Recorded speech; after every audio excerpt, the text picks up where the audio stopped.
우선 에스더를 보기 위해 가지고 여러분 유인물에 에스더는 그럼 어떤 배경을 갖고 있는지 한번 살펴보죠. 여러분 유인물 맨 앞에 첫 장을 보십시오. 거기 보면 에스더의 이름은 바사는 페르시아를 지칭합니다. 그러니까 바사오에서 유래했는데 별이라는 뜻을 갖고 있는 걸로 알려져 있습니다. 별. 에스더라는 이름은 바사오. 바사는 페르시아를 이야기합니다. 에스더는 바사오에서 유래했어요. 바사오는 페르시아를 지칭합니다. 그 뜻은 별이라는 뜻을 갖고 있다고 봅니다. 그리고 우리가 갖고 있는 에스더 2장 7절에 보게 되면 에스더 2장 7절 한번 보세요. 거기 보면은 그의 삼촌의 딸 하다사라고 나옵니다.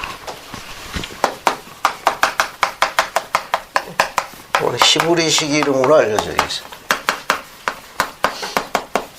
히브리식 이름으로 알려져 있는데 도금냥이라는 꽃을 뜻한다고 그래. 꽃 이름이랍니다.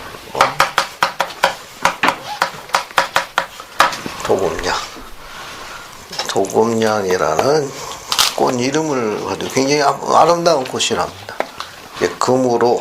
금처럼 빛나는 그런 꽃을 형태를 갖고 있는 꽃 이름으로 알려져 있다고 합니다.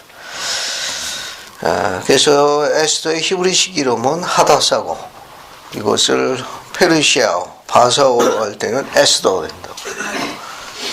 그 다음에 이제 그 밑에 배경을 한번 보죠. 배경을 보면 바빌로니아 사람들은 주전 약 570년경에 유다 백성들을 통치하기 시작했다.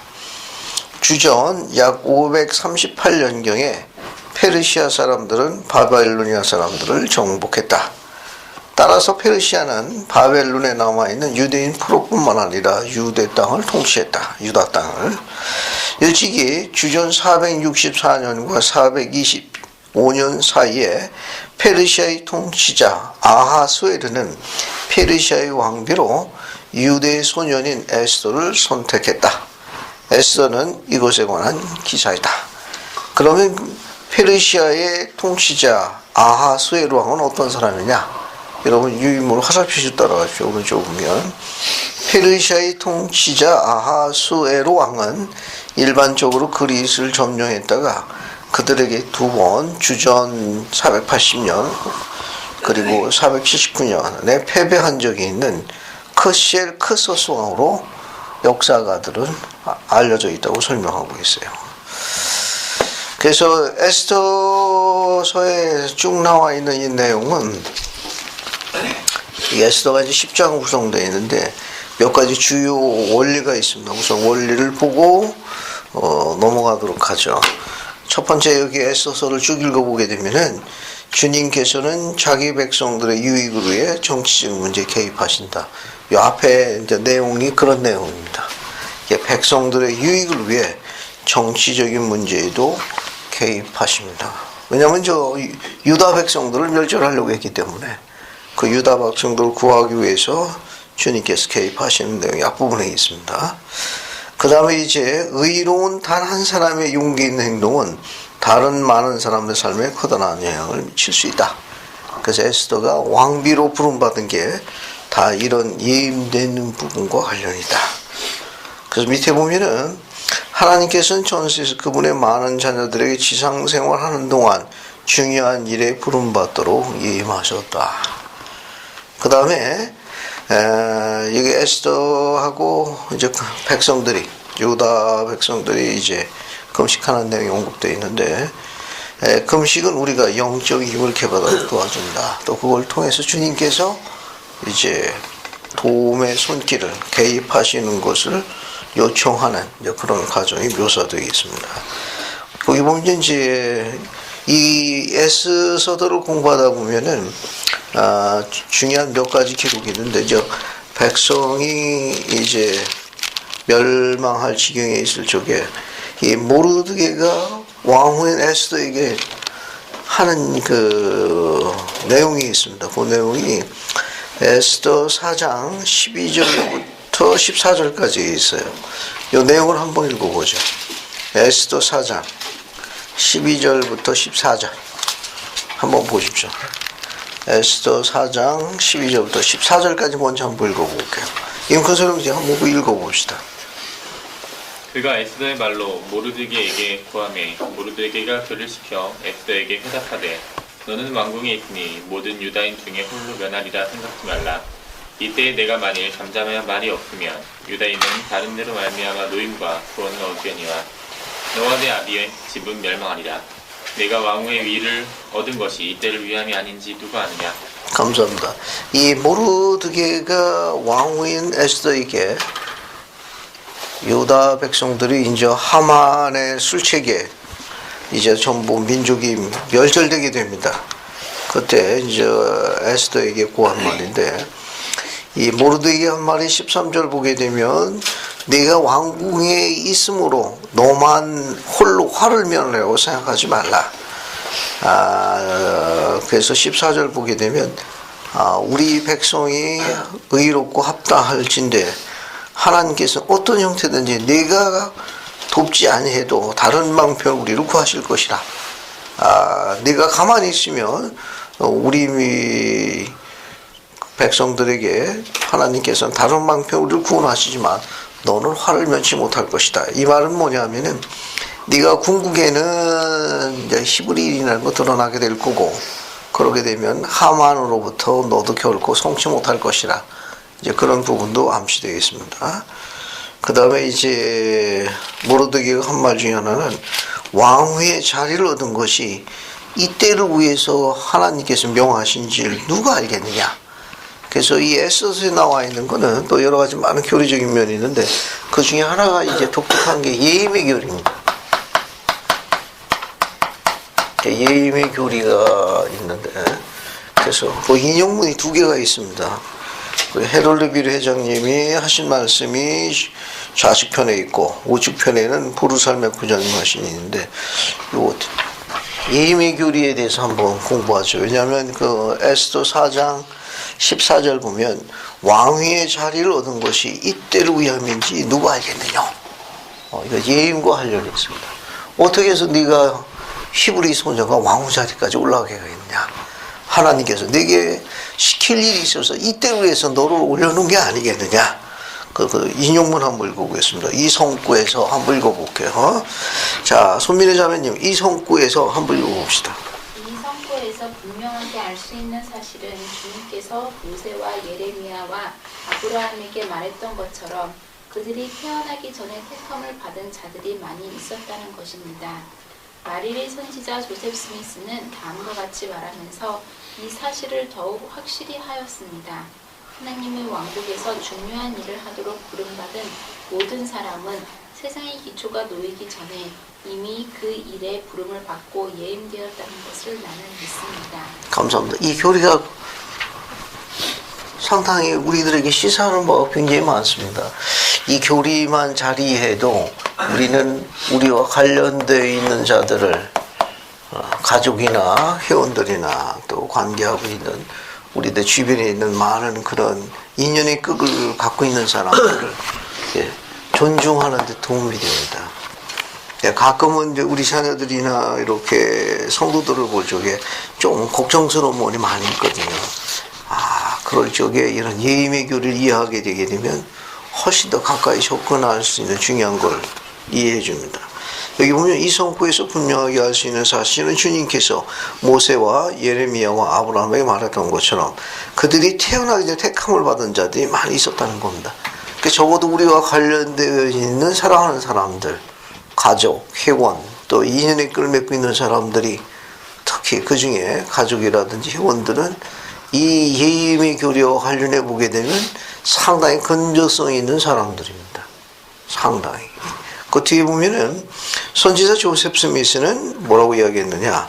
하나님의 왕국에서 무슨 일을 하도록? 중요한 일을 하도록 부름받은 모든 사람은 언제?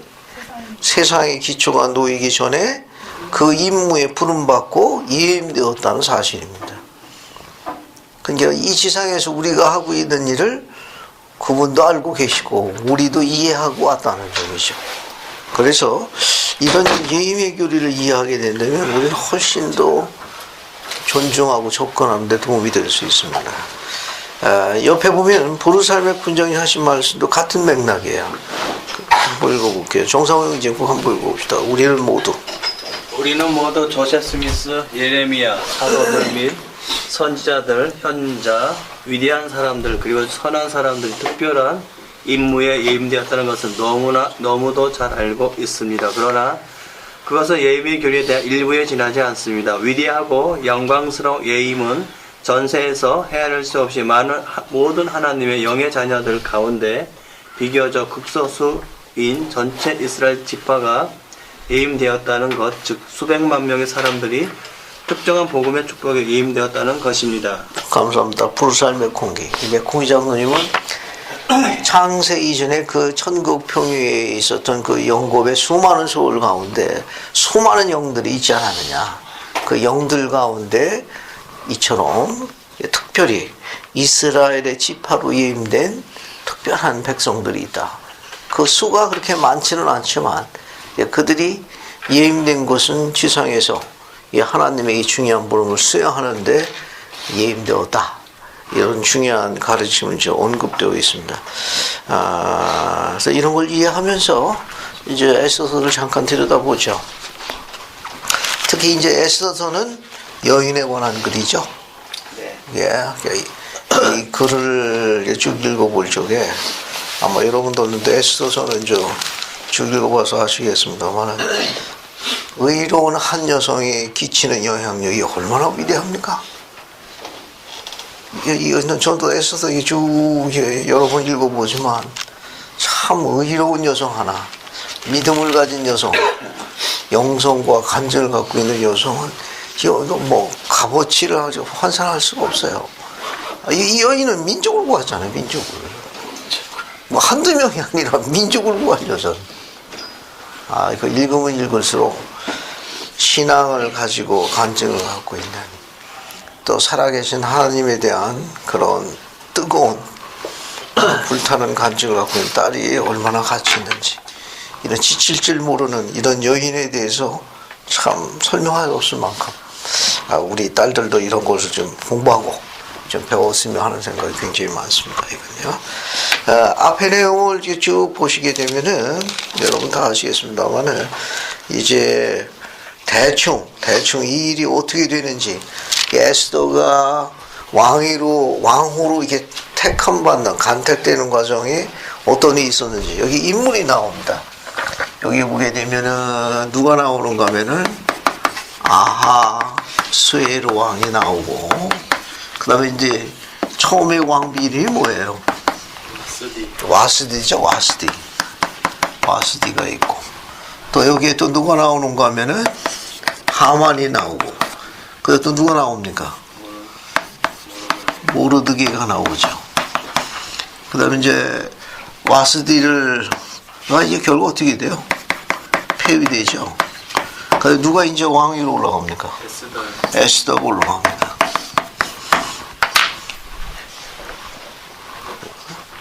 이 앞에 이제 인물들이 쭉 나옵니다. 이 왕후 와스디가 왜 폐위됐죠? 왜 폐위됩니까? 왕후 에스더 와스디가 왜 폐위되죠? 폐위된 이유가 뭡니까? 그래서 이제 에스더에게 기회가 온 겁니다. 왕이 부를 적이 오지 않았죠. 왜 왕이 부르면 와야 되는데 왜 와스디는 왕이 부르는데도 안 나타났습니까? 그러니까 결국 그게 화근이 된 건데, 그 당시에 이 왕후나 이런 사람들이 필요할 때마다 언제든지 왕 앞에 나갈 수 있었나요?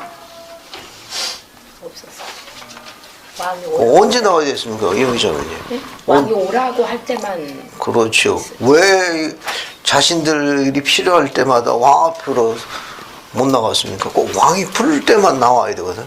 만약에 왕이 부르지 않을 때 나가면 어떻게 조치됐습니까? 사형에 처했어요. 근데 만약에 죽음에서 면제받으려면 왕이 어떻게 해야 합니까? 이렇게 호를 이렇게 내. 그렇죠. 왕이 이제 호를 내밀어야 됩니다. 그리고 그 호를 이제 잡아야 되고, 그러면 이제 소총이 뭐냐, 무슨 일로 왔냐. 이제 그렇지 안 내밀면 어떻게 되는 겁니까? 죽음을 면치 못했어요.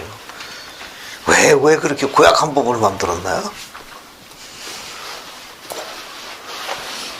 왜 이렇게 그 왕후가 자기가 필요할 때 있으면 자기 남편한테 자연스럽게 가는 게 맞지. 근데 그렇게 못하고 또 이렇게 법으로, 왕국의 법을 이렇게 만들어 놨거든. 이게 부를 때만 나와야 됩니다. 왜 그렇게 고약한 그 당시에 네. 그 왕은 일반 저희가 생각하는 왕이라는 개념이 아니라 네. 그를 뛰어넘어서 어떤 신적인 존재로 그 숭배를 받았기 때문에 당시에 페르시아는 그 세계적인 제국이었고 그렇죠. 그래서 강대국이죠. 그 왕후도 왕에 예속돼 있는 하나의 어떤 그 부속이라고 생각을 했어요. 여인들도. 그러니까 왕후가 여기는 와스디만 나와 있겠지만 왕후 외에 여인들도 많이 있었겠죠. 그렇죠. 네, 그래서 이제 그 신적인 왕 앞에 나갈 적에 마음대로 나갈 수가 없죠. 감사합니다. 이 고대에는 이 곤모술수가 난무해가지고 이게 여러분 뭐 그런 부분에서 보면 치정사가 많죠. 그 왕을 암살한다든지 이런 아주 비정한 그런 게 굉장히 많아가지고 일단 그런 부분에서 이제 사전에 이제 차단하기 위해서, 배제하기 위해서 그런 걸 만들었다는 학설도 있습니다. 그게 언제든지 자연스럽게 나오게 되면 왕의 신변에 대한 보호를 받기 어렵기 때문에 일부러 그 앞에 이렇게 여러 가지 장치를 둔 겁니다. 거르고. 그래서 직접 못 나가고 그 앞에 일종의 이제 그 친위대한테 이제 신청을 하면 친위대가 또 접수를 해가지고 검토하고 그 다음에 이제 왕에게 가면 또 왕에게 가기 전에 또 그걸 또 다시 한번 또 검토하고 그러니까 시간이 열이 걸리는 거예요. 단계가 여러 단계고 그렇게 한 것은 왕의 신변을 보호하기 위한 일련의 그런 조치라고 그러고 워낙 많은 왕들이 그런 곤모술수의 그런 데서 신변을 보장받지 못해가지고 아무리 가까운 자신의 이제 왕비라 할지라도 그런 여러 가지 절차를 둬서 보호했다는 그런 학설이 있습니다. 그럼에도 불구하고 이 와스디라는 그 왕후는 굉장히 아름다운 왕후로 알려져 있어요. 왜냐하면 이제 앞에 보면은 이제 아하수에로 왕이 자신의 그런 좋음을 이제 드러내기 위해 가지고 여러 날 잔치를 베풉니다. 그래서 이제 수많은 백성들이 이제 기뻐하고 좋아하고 이제 자신의 그런 힘을 이제 하는데 이제 더 자랑스러운 것은 그 와스디라는 왕후가 워낙 뛰어난 왕후였다고 그래요. 그래서 자신의 그 왕후가 얼마나 뛰어난지 이제 자랑하고 싶었던 겁니다. 그래서 이제 나오라고 했는데 이제 그 내용이 11절에 있어요. 그래서 이종훈 자매님이 어디를 보는가 하면 11절 한번 읽어봐요. 왕후 와스디를 청하여 왕후의 관을 정죄하고 왕 앞으로 나아오게 하여 그의 아리따움을 뭇 백성과 지방관들에게 보이게 하라 하니 이는 왕후의 용모가 보기에 좋음이라. 감사합니다. 이 와스디라는 이름은 그 뜻이 사랑받는 이 아름다우니 그런 뜻을 갖고 있다고 그래요. 그래서 이 왕은 그 자신의 왕후의 그 미모와 아름다움을 드러내기를 원했습니다. 그런데 이제 어떻게 되는가 하면 왕이 나갑니까? 어때요? 이종훈 자매 12절도 마저 읽어봐요. 그러나 왕후 와스디는 내시가 전하는 왕명을 따르기를 싫어하니 왕이 진노하여 마음속이 불붙는 듯 하더라. 감사합니다. 어쨌든 12절 보게 되면은 정확한 내용은 안 나와 있지만 결국 왕후가 왕의 뜻을 어떻게 한 겁니까? 무시한 거죠. 그래서 왕이 어떻게 된 겁니까? 하면 그냥 뭐 진노하여 중심이 불불. 왜? 그 수많은 문무백관 앞에다 공헌을 해놨는데 이거 뭐 왕비 망목해서 안 나온다니까 좀 말할 수 없이 이제 왕의 아까 조영재 이야기한 대로 그 신적인 권위에 대한 뭐가 되는 겁니까? 중대한 도전이 됐던 겁니다. 이게 이제 시비가 일게 돼가지고 어떻게 되는가 하면 19절 마저 읽어볼게요. 이순재 하나 더 읽어봐요. 19절. 왕이 만일 좋게 여기실진대 와스디가 다시는 왕 앞에 오지 못하게 하는 조서를 내리되 바사와 메대의 법률에 기록하여 변개함이 없게 하고 그 왕후의 자리를 그보다 나은 사람에게 주소서. 감사합니다. 근데 이렇게 한 이유가 있어요. 이거 왜 왕후 자리를 다른 사람이 결국 폐위한다는 얘기인데 그 중요한 이유가 17절에 있습니다. 17절. 이종원 제가 한번 더 읽어봐요. 17절. 아하수에로 왕이 명령하여 왕후 와스디를 청하여도 오지 아니하였다 하는 왕후의 행위의 소문이 모든 여인들에게 전파되면 그들도 그들의 남편을 멸시할 것인즉. 감사합니다. 이것이 제일 큰 명분이 되었던 겁니다. 그러니까 왕후가 왕명을 거절했다는 것이 퍼지게 되면은 온 나라 여인들이 그들의 남편 또한 그리 무시할지니 이게 화근이 된 거예요. 이게 만약에 이것을 그냥 두둔하고 넘어갈 때는 온 나라 여성들이 들고 일어나 지 아비를 무시할지니 이거 통촉가 없어가지고 이게 왕이 어떻게 됐냐 그걸 19절 보세요. 왕이 그걸 기쁘게 선히 여기고 그리하라. 그래서 20절 이준원제요. 더 읽어봐요. 왕의 주소가 이 광대한 전국에 반포되면 귀천을 막론하고 모든 여인들이 그들의 남편을 존경하리이다 아니라. 감사. 마음에 들죠? 읽을수록 마음에 드네 이거요. 이래서 이제 이것이 이제 온 땅에 퍼지게 됩니다. 그래서 이제 이런 일련의 이런 과정이 뭐냐? 주님께서는 미리 하시는 지식으로 당신의 선한 백성들의 안전과 복리를 위해서 이제 개입하시는 거예요. 정치적인 정권에 공식적으로 개입하는 겁니다. 그래서 예비되었던 이 중요한 임무를 창세기 전부터 예임된 성별된 딸이 이제 왕후로 올라가게 됩니다. 그 이름이 바로 에스더예요. 이런 교리를 좀 이해하게 되게 되면은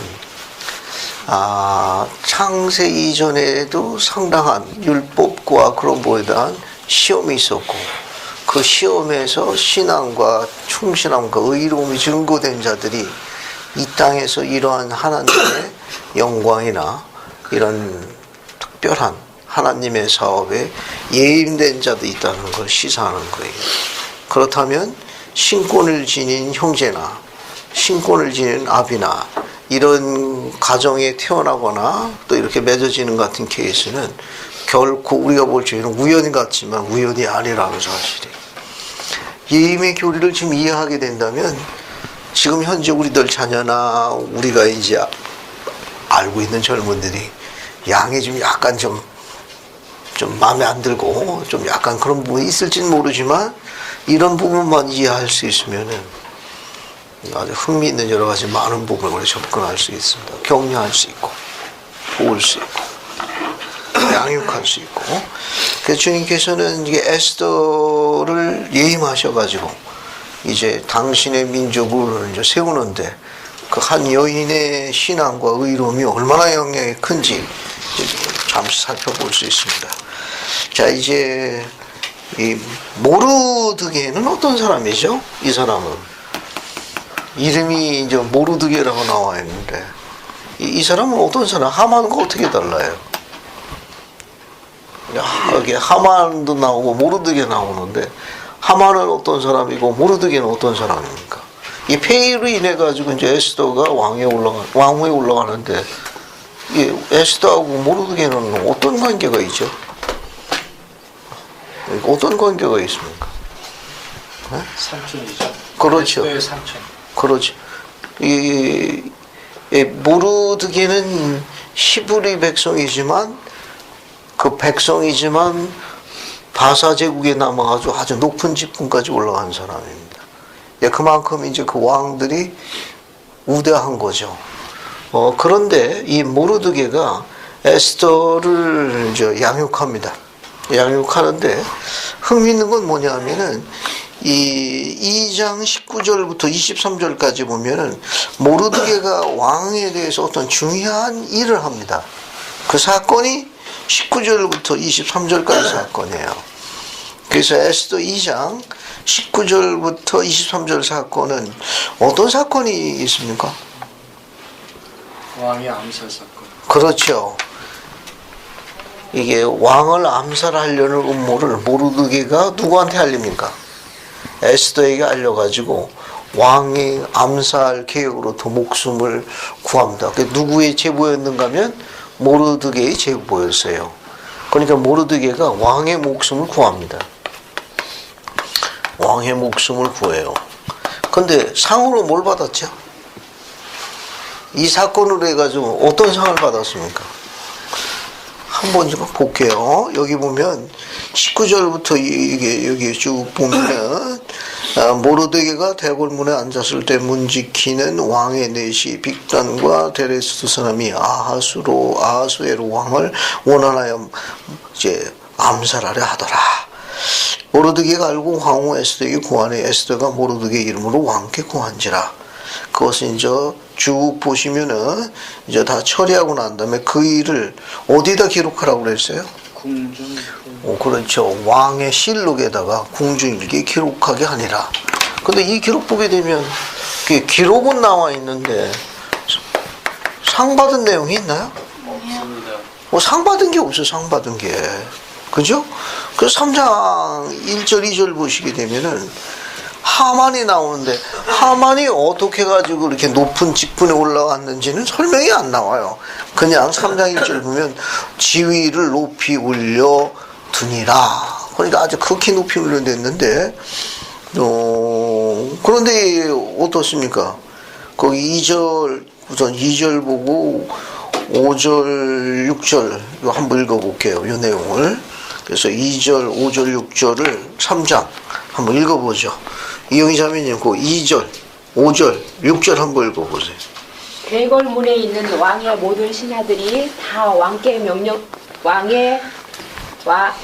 왕의 명령대로 하만에게 꿇어 절하되 모르드게는 꿇지도 아니하고 절하지도 아니하니 하만이 모르드게가 무릎을 꿇지 아니하고 절하지도 아니함을 보고 매우 노하더니 그들이 모르드게의 민족을 하만에게 알림으로 하만이 모르드게만 죽이는 것이 부족하다고 생각하고 아하수로의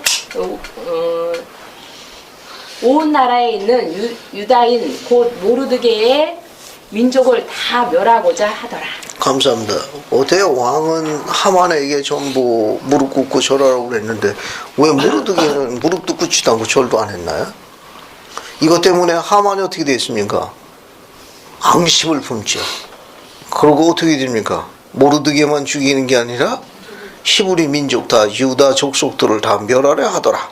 6절 보면 자 거기 보면 아하수에르의 온 나라에 있는 유다인 곧 히브리 모르드게 민족을 다 멸하고자 하더니 앙심을 품었습니다. 근데 왜 모르드게는 하만에게 왕이 절하라고 그러는데 왜 절을 안 했죠? 그래서 결국 화근이 일어난 건데 왜 절을 안 하려고 해가지고 이렇게 민족에 이렇게 치명적인 결국 단초를 제공합니까? 왜 모르드게는 하만에게 무릎 꿇고 경저 뭡니까? 절하라고 이제 왕명으로 이야기했는데 이게 버텼거든. 왜 그랬을까? 네? 여러분 생각은 어때요?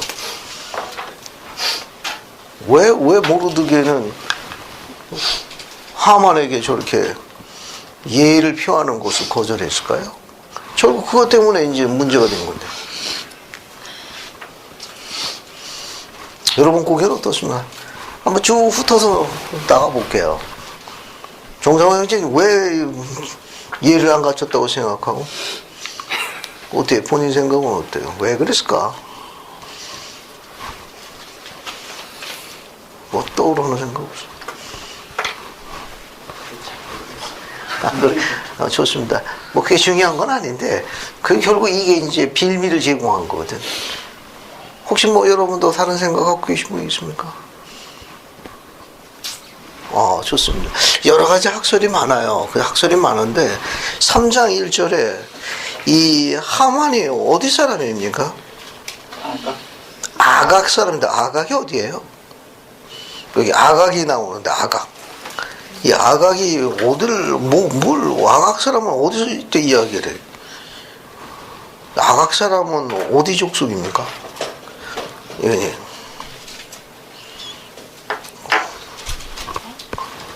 아각 족속은 어디를 사람 이야기하죠? 아멜렉 족속을 이야기해요. 이 하만은 아각 사람이라고 되어 있어요.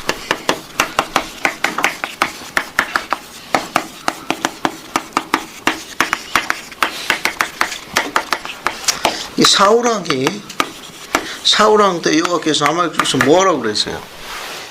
다 진멸하라고 그랬는데 말 안 들었거든. 말 안 들었습니다. 적대관계 히브리 백성하고 또 히브리 백성들은 아말렉 족속한테 무릎 안 꿇었습니다. 예를 안 표했어요. 그러니까 이제 아각 사람이니까 이제 모르드게가 무릎 꿇고 절하라 하는데 이제 동의하지 않은 거죠. 결국 이것이 이제 빌미가 되어가지고 이제 모르드게가 이제 히브리 백성을 멸하를 하는데 왕에게 이제 조서를 꾸미면서 왕을 무마시킵니다. 그 조서를 갖다 자기 마음대로 쓰도록. 9절 한번 볼까요?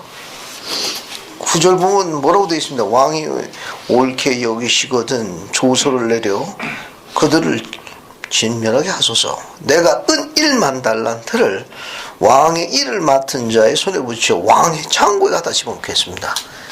조서를 꾸며져 은근히 뭘 이야기하는 거예요? 은근히 이 족속을 내 손에 넘기시면 내가 해당되는 응분에 이것을 창고에 갖다 놓겠습니다. 그러니까 뭐 왕의 입장에서 볼 때는 뭐 크게 나쁘지 않은 조건이거든. 은 1만 달란트는 얼마 정도 되는 걸로 생각해요? 그 가치가 은 1만 달러.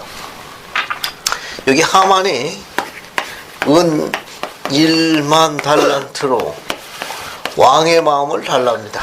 달래요.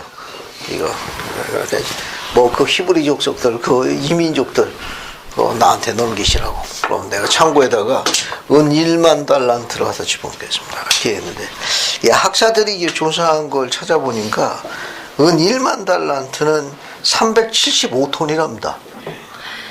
375톤에 해당된대요.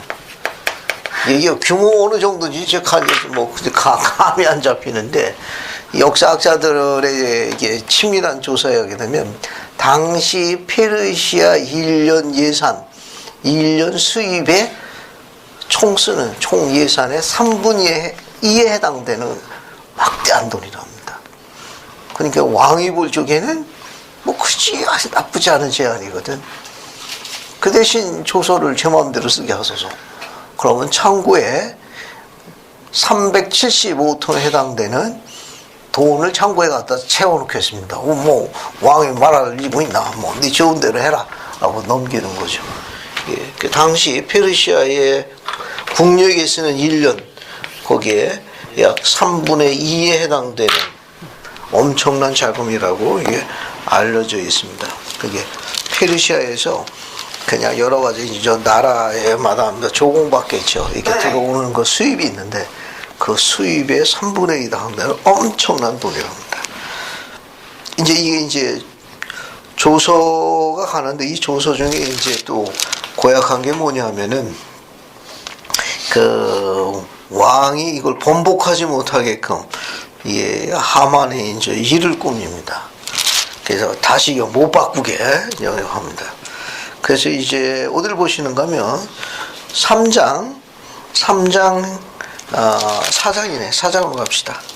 4장 보면 4장 1절 보세요. 모르드게가 이 모든 일 알고 그 옷을 찢고 굵은 배를 입으며 죄를 무릅쓰고 성중에 나가서 대성통곡하더라.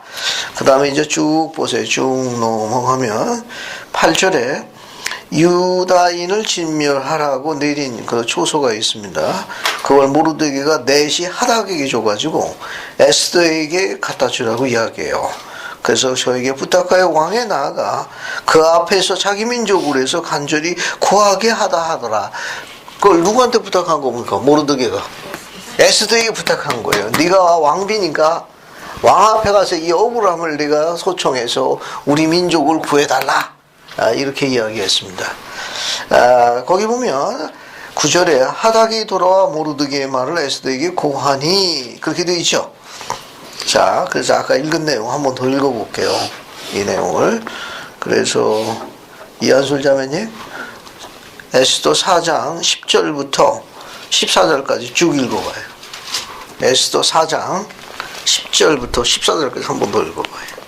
에스더가 하닥에게 이르되 너는 모르드게에게 전하기를 왕의 신하들과 왕의 각 지방 백성이 다 알거니와 남녀를 방문하고 부름을 받지 아니하고 안뜰에 들어가서 왕에게 나아가면 오직 죽이는 법이요 왕이 그 자에게 금 귤을 내밀어야 살 것이라. 이제 내가 부름을 입어 왕에게 나가지 못한 지가 이미 30일이라 하라 하니라.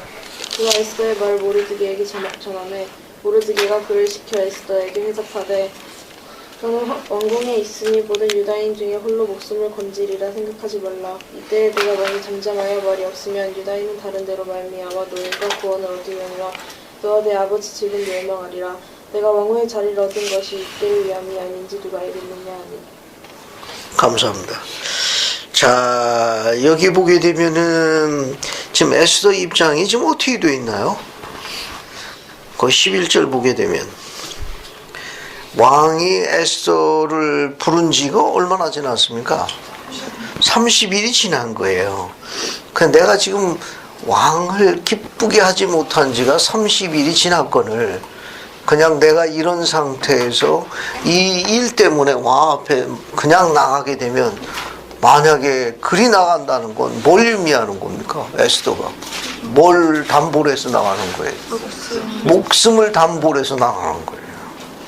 내가 이미 왕을 기쁘게 하지 못한 지가 30일이 넘었거늘 지금 왕이 나를 기억이나 하고 있는지 모르겠다.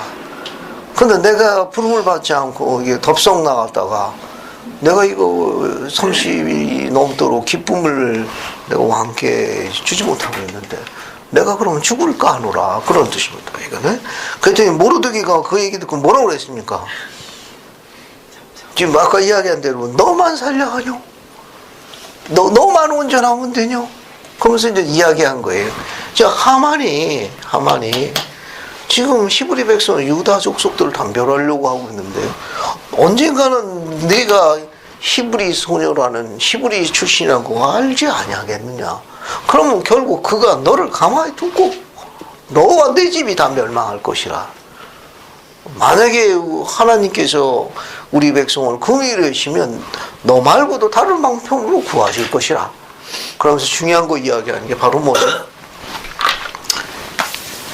이 부분. 내가 지금 왕으로 있음이 이날 일을 위해서 하나님께서 내게 시킨 일인지 누가 알겠느냐? 그러자 에스더가 모르드게의 그런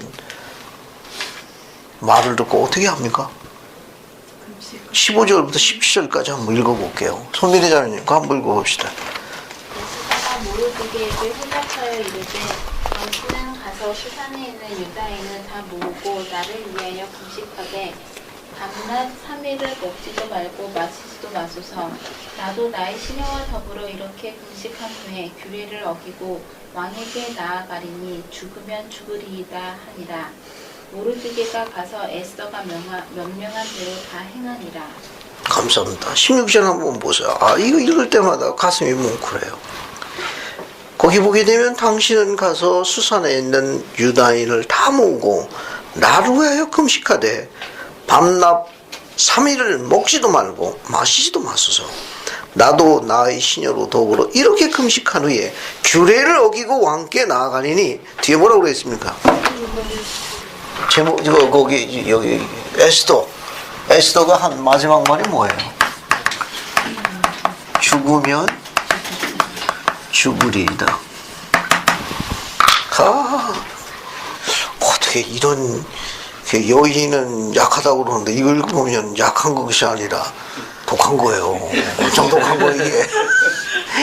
뭐 그냥 얄짤없네. 그냥 죽으면 죽으리라 하고 오메 뭐 읽을 때마다 가슴이 뭉클합니다. 참, 이런 하나님의 여인을 창세 이전에 얼마나 그런 시험에 합격했을까.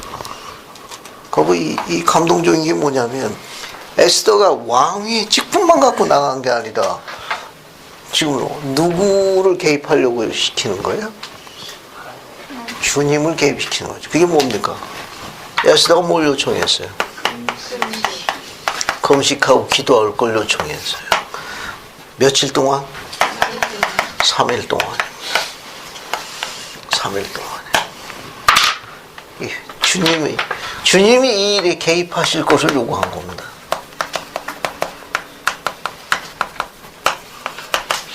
요청한 거예요. 그래서 에스더가 온 백성들, 히브리 백성들에게 또 자기와 함께한 자들에게 금식할 것을 요청합니다. 그래서 최악의 경우에 죽으면 죽으리다. 네, 기쁘게 일을 하마. 예, 이 금식하고 이 기도하는 것이 보통 우리가 일반적으로 하는 기도하고보다는 훨씬 더 어떻습니까? 금식 기도가 아주 강력해요. 아주 강력합니다. 이거. 혹시 여러분 가운데 사흘 낮 사흘밤 동안 금식 기도 해본 분이 있습니까? 혹시 경험 좀 나눠주시겠습니까? 생명의 시장에 없으시다는 내가 사흘 밤낮을 기도를 해봤더니 혹시 자원자 계십니까? 너무 지나치게 이렇게 또 겸손하게 하시지 말고. 없습니까? 전 예전에 결혼하고 난 뒤에 경제를 읽으면서 신앙의 선지들 다니엘도 그렇고 이렇게 사흘 밤낮 뭐 예수님께서는 40일 했다는데 40일은 너무 무리고 그래서 제 아내에게 이야기했어요. 내가 사흘 동안 한번 금식을 한번 해보겠다. 그랬더니 코웃음을 쉬더라고요. 가짜다 그거지. 어쨌든 내가 한번 경험을 한번 해보려고 그러니까 그 집에서 냄새 피우지 말걸 먹을 거 내 앞에서 갖고 댕기지 말걸 적극 협조할 걸 요청을 했습니다. 크크크 하더라고요. 이제 가선 없다고 그거지. 어디 두고 보자 그겁니다. 근데 제가 시기를 잘못 잡았어요. 그걸 이제 여름에는 날을 잡아가지고 이게 학기 중간에 하기는 좀 그렇다 싶어가지고 한번 해봐야 되겠다. 나도 뭐 신앙의 선주들이 했던 거 한번 사흘을 한번 채워보자.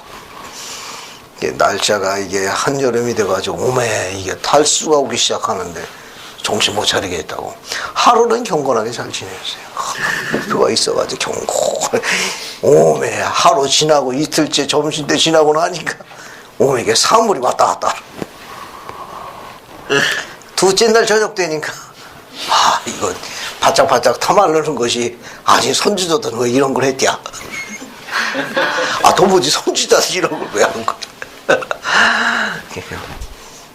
세상에서 제일 맛있는 게 물이더라고. 둘째 날 저녁 되기는 아무도 없는 거 확인해가지고 수도꼭지 가가지고 물을 적셨습니다. 이거 입술만 적셔야 되겠다. 아무도 없는 거 확인하고. 근데 제가 이제 옛날 얘기하는 겁니다. 그때 느낀 게 뭐냐면은 세상에서 제일 맛있는 음식이 물이더구만. 제일 맛있는 게 물이야. 그러면서 또 목표한 바가 있으니까 어쨌든 날짜는 채워야 되니까 3일 채우고 나가지고 몸에 문제가 생겨서 결국은 병원으로 실려갔습니다. 아이고. 가가지고 이제 영양제 주성한 거다 잔소리 엄청 들었지. 저 같은 경우는 목적의 강구가 잘못된 거. 금식하고 하는 건 에스더 마냥 분명한 목적이 있어야 돼요. 그래서 선조들이 한 경전의 기록에 있는 3일이 궁금해가지고 한번 해봐야 했더니 오메 이거는 고통입니다. 고통. 이건 금식기도 아니라 굶주림의 연속이었어요. 이후로 이거 할 거 못 되네. 이제 제가 농담삼아 이야기를 전합니다만은 교회에서는 24시간을 할 것을 요청하고 있으니까 저처럼 이런 호기심에서 그런 거 안 하셔도 됩니다. 공부하고 싶은 생각 없어요. 그나마 이제 제가 이제 학기를 끝나고 나서 하는 그 중간에 일을 한 건데 그때 여러 가지 배운 게 많습니다. 만약에 생업에 종사하는 분이면은 일을 못 합니다. 임무를 수행할 수가 없어요. 생업에 일을 할 수가 없습니다. 아무것도 안 보여. 아무것도 안 보여. 야, 뭐 말하기도 싫고 움직이기도 싫고 뭐 이게 아무것도 안 돼. 아무것도 만사가 다 귀찮은 거예요. 그냥 최소한의 환경 반경, 최소한의 움직임 많아가지고 시계가 보는 겁니다. 시간이 왜 이렇게 안 가는지.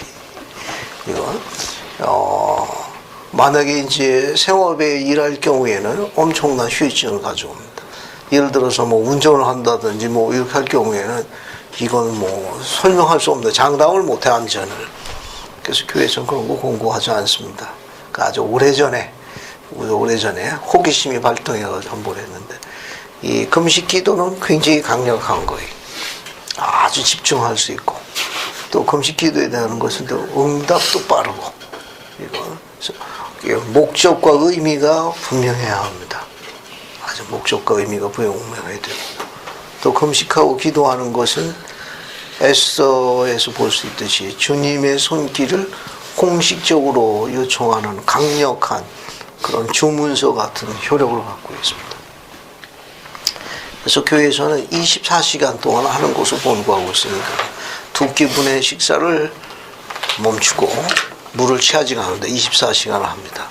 그러고 난 다음에도 영혼의 위로가 되지 않을 경우에는 잠시 틈을 놓다가 다시 24시간 하면 되지. 저처럼 호기심에 이렇게 24시간이 아니라 70원을 연습하는 것은 결코 권고하지 않는다는 것. 그래도 하고 싶은다면 말리지는 않는데 제 경우를 빌 적을 때에는 크게 교회에서 그런 부분은 왜 우리는 일해야 합니다. 또 필요한 부분에 대해서 또 우리가 또 육신을 움직여야 되니까 그런 부분에 좀 지혜스럽게 하시면 좋겠어요. 여기 에스더의 이런 아주 굳은 간증, 죽으면 죽으리라. 이 하나님께 이제 의지하는 이 여인의 이런 부분은 주목할 만한 이유가 있습니다. 그래서 앞에 또 읽어볼게요. 인근수 목사님이 에스더 5장 1절부터 4절까지 한번 쭉 읽어봅시다. 자, 어떻게 되나 한번 볼게요. 금식하고 기도한 후에. 제3일에 에스더가 왕후의 예복을 입고 왕궁안 뜰 곧 어전 맞은편에 서니 왕이 어전에서 전문을 대하여 보좌에 앉았다가 왕후 에스더가 뜰에 선 것을 본즉 심히 사랑스러움으로 손에 잡았던 그물을 그에게 내어 미니 에스더가 가까이 가서 그물 끝을 만지는지라 왕이 이르되 왕후 에스더여 그대의 소원이 무엇이니며 요구가 무엇이뇨 나라의 절반이라도 그대에게 주겠노라. 에스더가 가로되 오늘 내가 왕을 위하여 잔치를 베풀었사오니 왕이 선히 여기시거든 하만과 함께 임하소서. 감사합니다. 어때요? 에스더가 금식하고 기도와 하나님께 도움 의지하면서 나아갔을 적에 어떻게 됐습니까? 왕이 에스더를 죽였나요? 어떻게 그분의 손길이 만 걸 여기 어떻게 알 수 있습니까? 지금 읽은 4절 가운데 어떻게 알 수 있어요? 전능하신 분의 보이지 않는 그 자비하신 친절의 손길이 어떻게 임했는지 알 수 있습니까? 김성경 자매님이 대표를 한번 거기서 좀 찾아봐요. 어때요? 구절에 보니까 예.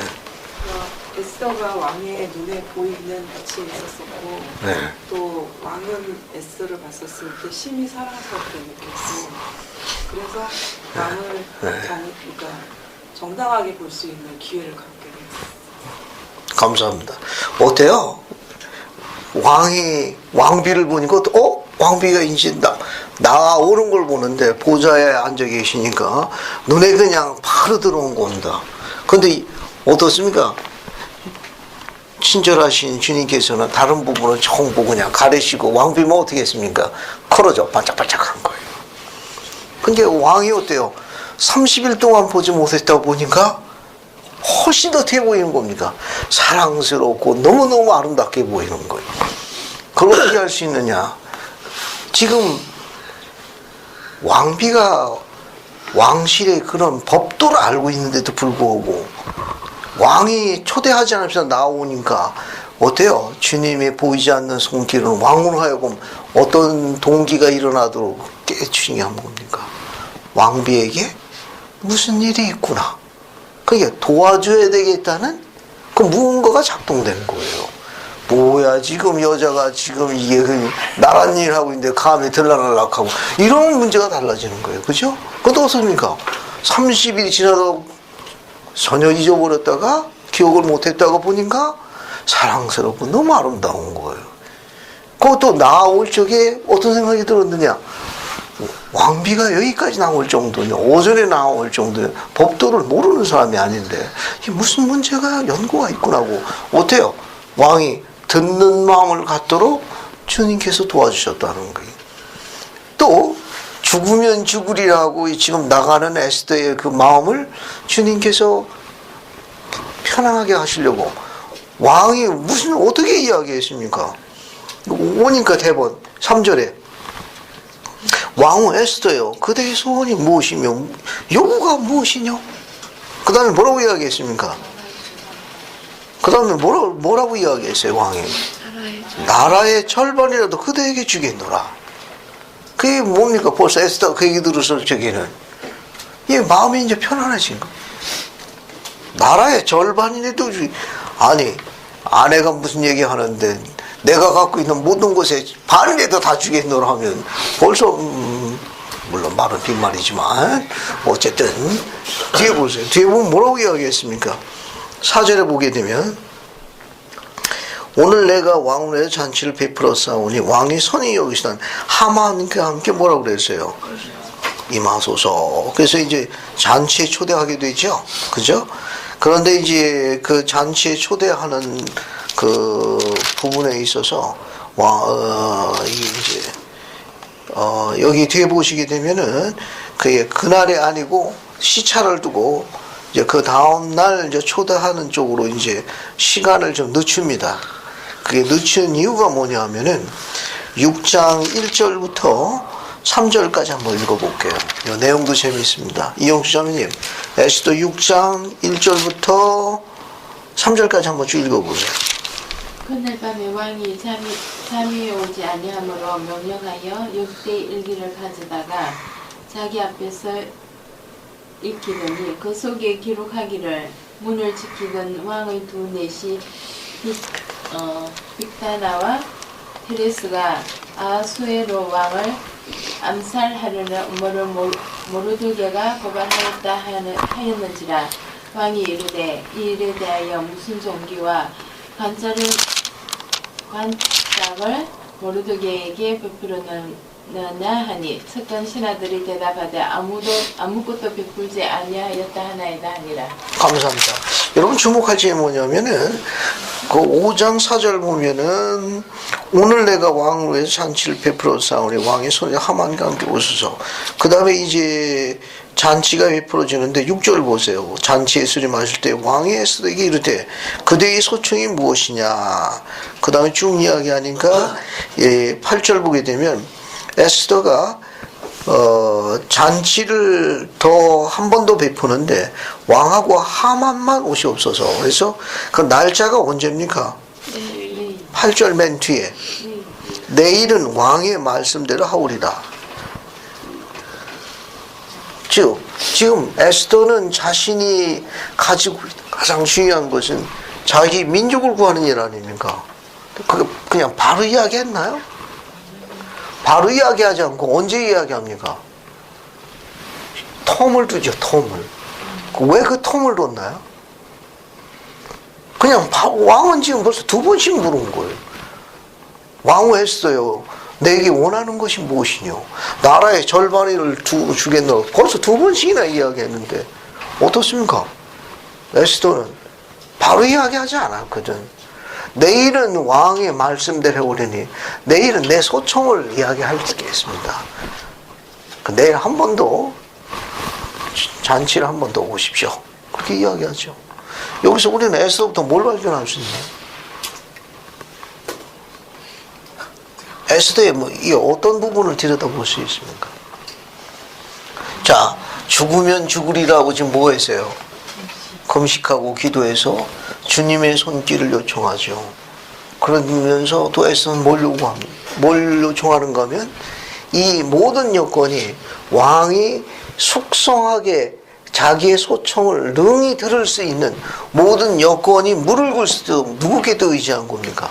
주님께 의지한 거예요. 그날 밤 주님의 보이지 않는 다른 손길이 또 임한 거예요. 그래서 6절 보게 되면 6절 보세요. 이 밤에 왕이 잠이 오지 아니하므로. 왜 왕이 잠이 안 왔습니까? 이거네요. 왕이 왜 이렇게 잠이 오지 않았어요? 거기 6장 1절에 이 밤에 왕이 잠이 오지 아니하므로. 어째 잠이 안 온 겁니까? 소화부장인가요? 낮에 닭강정을 너무 많이 먹은 거예요? 어떻게 된 거예요? 6장 1절에 빨리 하게 우리 저기 뭡니까? 욥기로 들어갑시다. 왜 잠이 안 왔어요? 여기 자매님 어째 잠이 안 왔다고 생각합니까? 여기 자매님 왜 저기 왕이 잠이 안 왔다고 생각하세요? 너무 스트레스 받지 마시고 그냥 느끼는 대로. 왜 그 왕이 밤에 이렇게 잠을 못 이루었어요? 뒤척이었단 말이에요. 네. 모르드게를 죽이려고 하는 것이 그 앞에서 예, 아주 간단하게 하나 짚고 넘어갈게요. 평소대로 생활해야 합니다. 근데 왕비가 평소하고 다른 거예요. 우리 주변에 있는 우리 자녀들도 평소대로 행동해야 돼. 근데 평소대로 행동 안 하면 연고가 있는 거예요. 연고가 있는 거예요. 이 왕비가 평소하고 같았나? 평소하고 다른 거예요. 뭔가 연고가 있어서 나오는 거를 법도를 아는 왕비인데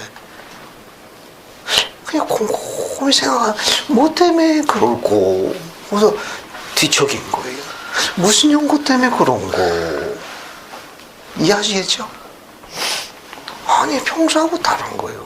또 말을 안 하고 이 얘기를 이미 재촉했구만. 근데 내일 이야기하리다 하니까 그 어딘가 왕은 궁금한 거예요. 이게 뭔 연고인고 하면서 이리저리 여러 생각을 많이 한 겁니다. 주님이 또 개입하신 거예요. 그러다가 잠이 안 오니까 영감을 받도록 했어요. 뭡니까? 궁중일기 실록 갖고 온나? 잠이 안 오는데 한 번씩 읽어봐야 되겠다. 그럼 뭘 읽습니까? 예전에 자기 목숨을 구한 게 누구예요? 모르드게예요. 그래 그 일이 있었자면 이제 생각이 난 겁니다. 그래서 이제 자기 시종들에게 이야기한 거죠. 그럼 그 큰일을 모르드게는 상급으로 무엇을 내렸뇨? 어떻게 된 겁니까? 아무것도 없는. 그럼 어떻게 된 겁니까? 이미 모르드게가 각이 된 거예요. 상을 받아야 할 자인데 아니 내가 이게 너무 무심했네. 나를 구한 자인데 너무 내가 소홀히 했구나. 각인이 된 겁니다. 이런 부분을 보게 되면 주님께서 여러 가지 많은 부분 사소한 일에 아주 작은 일에 그분의 손길이 임하는 걸 볼 수 있습니다. 에스더는 참 지혜로운 저자였어요. 참 지혜로운 저자. 그냥 보통 같으면은 그냥 이야기하라고 그러면은 대성통곡하면서 헉헉거리면서 말을 잘못 이으니 좀 천천히 좀 얘기해보나 이거 어떻습니까? 매일 왕께 말씀대로 드리리다. 이건 참 지혜롭고 슬기로운 여인이에요. 그래서 뒤에 부분은 여러분 쭉 읽어보시면 결국은 나중에 이 일이 다 이루어지는 내용입니다. 그래서 결국 에스더의 이런 지혜로움과 또 모르드게의 이런 의로운 충정심으로 인해 가지고 민족이 다 구원을 받고 또 모든 것이 주 앞에 다 형통하게 되는 이 기록입니다. 그래서 에스더에 나와 있는 이 기록, 아까 이야기한 그 4장 몇 절입니까? 그게 14절. 4장 14절. 아주 많이 인용되는 대표적인 사랑받는 성구예요. 죽으면 죽으리이다.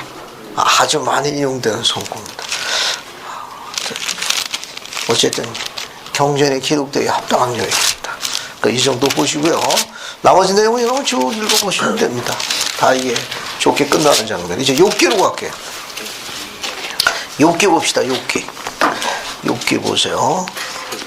자, 욥기를 보시게 되면은 욥기 한번 읽어볼게요. 김경수 형제님 욥기 찾아가지고 욥기 1장 1절부터 3절까지 한번 읽어봐요.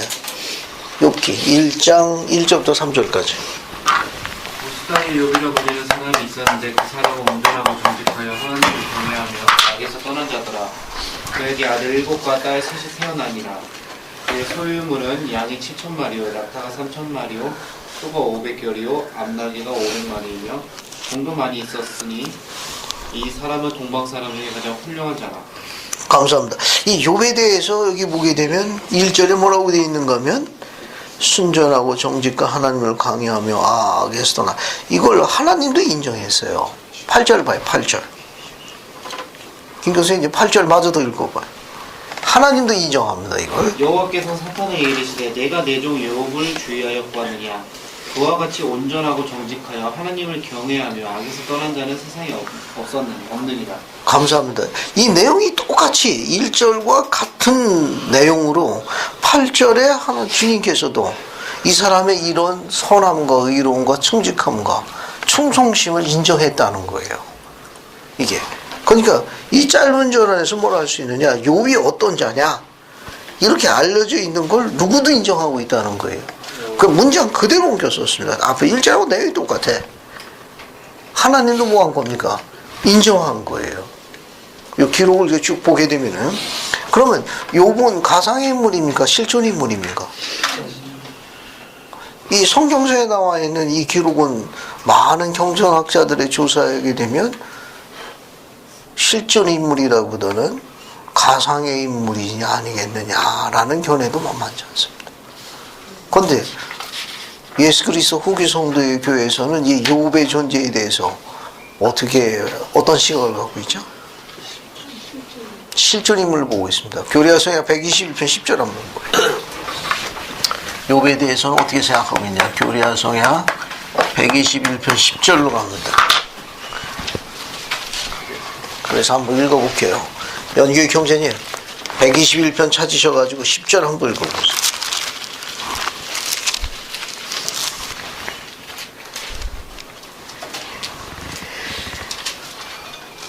(121편) 10절입니다.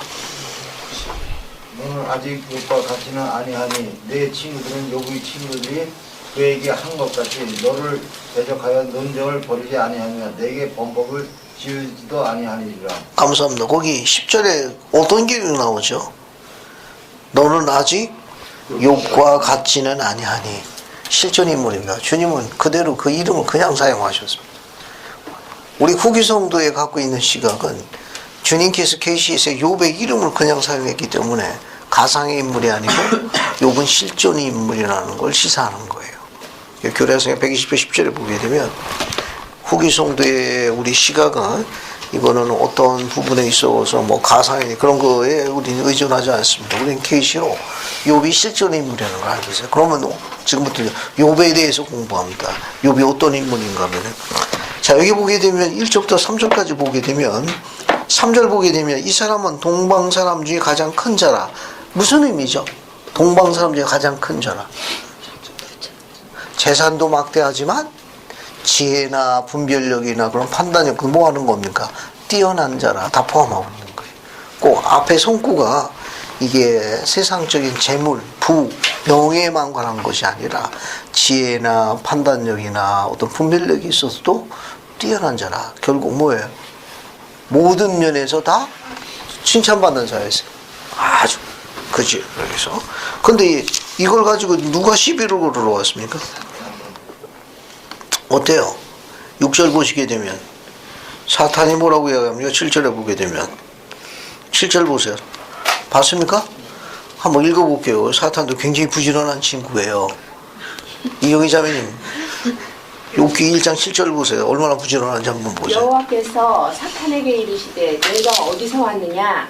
사탄이 여호와께 대답하여 이르되 땅을 두루 돌아 여기저기 다녀왔나이다. 감사합니다. 엄청 부지런한 친구예요. 온 땅을 두루 돌아 여기저기 다녀왔나이다. 그래서 이제 시비를 겁니다. 이제 시비를 거는 게 뭐냐 하면은 그 8절 보게 되면은 주님께서 욥을 인정하거든요. 그랬더니 사탄이 이제 시비를 겁니다. 욥이 어찌 까닭없이 하나님을 경외하겠습니까? 10절 주께서 그와 그 집 그 모든 소유물을 울타리로 두름이 아니니까 주께서 그 손으로 하는 바를 복되게 하사 그 손을 땅에 널리 하셨음이니이다. 그게 욥이 그렇게 하나님을 경외하는 건 아니 그렇게 부로 명예로 모든 것으로 이렇게 치장하게 주면 누구는 하나님을 경외 아니하겠습니까? 이제 도전장을 내민 거예요. 아니 이렇게 따져보세요. 양이 7천 뭐 낙타가 3천 뭐 이거 뭐 숫자가 많아요. 이 결이라는 건 두 마리를 하나로 보는 거예요. 왜냐하면 이 고대 쟁기를 끌 적에는 소 2마리가 끌었거든. 그걸 결이라고 이야기하더라고요. 결이. 그러니까 소가 500결이라는 건 뭡니까? 1000마리가 넘는 거예요. 뭐 암낙이 500, 뭐 종들도 너무 많고. 아니 이렇게 축복해 주는데 누가 주를 경외해 하나님을 섬기지 아니하겠습니까? 그걸 한번 걷어가 보세요. 걷어가면 좀 상황이 좀 바뀔 겁니다. 자, 그래서 어떻게 되는가 하면은 11절 보세요. 이제 주의 손을 펴사 그의 모든 소유물을 치소서 그리하면 정령 되면 주를 욕하리이다. 여호와께서 사단에게 뭐라고 이야기했습니까? 내가 그의 소유물을 다 내 손에 붙이나 다만 뭐는 건들지 말라.